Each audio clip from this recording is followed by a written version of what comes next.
Saayintistii beekamaan akkasumas hayyuu fiiziksii fi abbaan kennaa addaa Albert Einstein akkana jechuun dubbata.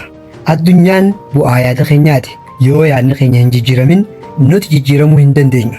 Agartanii namni tokko bakka yaada ga'uuf jalqaba yaadaa fi ilaalchi isaa jijjiiruu qaba. Ilmi namaa osoo yaada isaatii fi ilaalchi isaa hin jijjiirin jijjiiramuu hin danda'u. Guddachuuf jalqaba akka inni itti yaadu guddachuu qaba. Beekumsa horachuuf ilaalchi inni barnootaaf qabu sirraa'uu qaba. Qabeenya horachuuf ilaalcha duroomaa ilaalcha qabeenya horachuu isa dandeessu horachuu qaba. Dorgommii kamiyyuu injifachuuf jalqaba ilaalcha injifataa horachuu qaba jechuudha.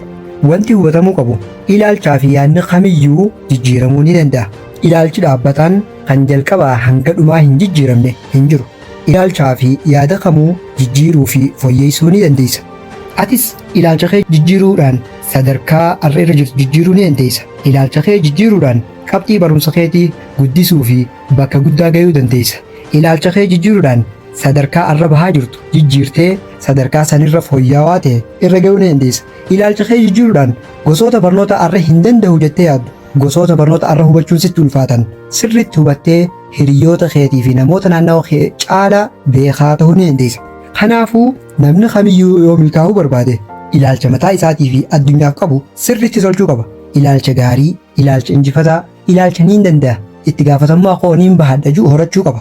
Ilaalcha hirkattummaa fi kufaatii as harkisanis irraa fagaachuu qaba. Sadarkaa har'a irra jirtu jijjiiruuf jalqaba ilaalcha kee jijjiiri. Kana godhuuf tarkaanfiin jalqabaa ilaalcha kee jijjiiruu akka dandeessu amanuudha. Namni tokko bakka yaada ga'uuf jalqaba yaadaa fi ilaalcha isaa jijjiiruu qaba. Ilmi namaa osoo yaada isaatii fi ilaalcha isaa hin jijjiirin inuma jijjiiramuu hin danda'u.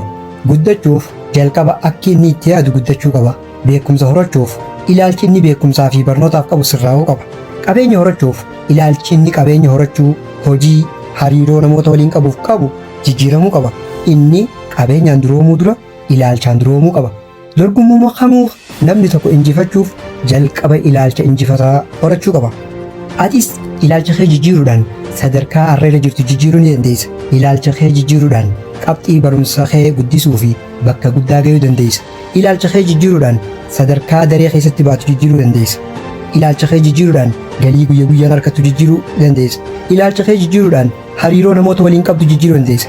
Yoo ati jijjiiramte waa jijjiiruu dandeessa. Jijjiiramuudhaaf jalqaba ilaalcha kee sirreessuu qabda. Yoo ilaalcha kee jijjiirte ati waa jijjiiruu dandeessa. Yoo ilaalchi hin sirraawin dandeettii qabaachuun, qabeenya qabaachuun, carraa qabaachuun, wantoota fadheehuu qabaachuun bu'aa tokkollee hin qabu. Ilaalcha kufaadhaan kaayyoo guddoo galmaan ga'uun hin danda'amu. Ilaalchi mataa keetiif qabdu eenyummaa ta'e ibsa. Kanaaf waa hunda dura ilaalcha kee sirreessi.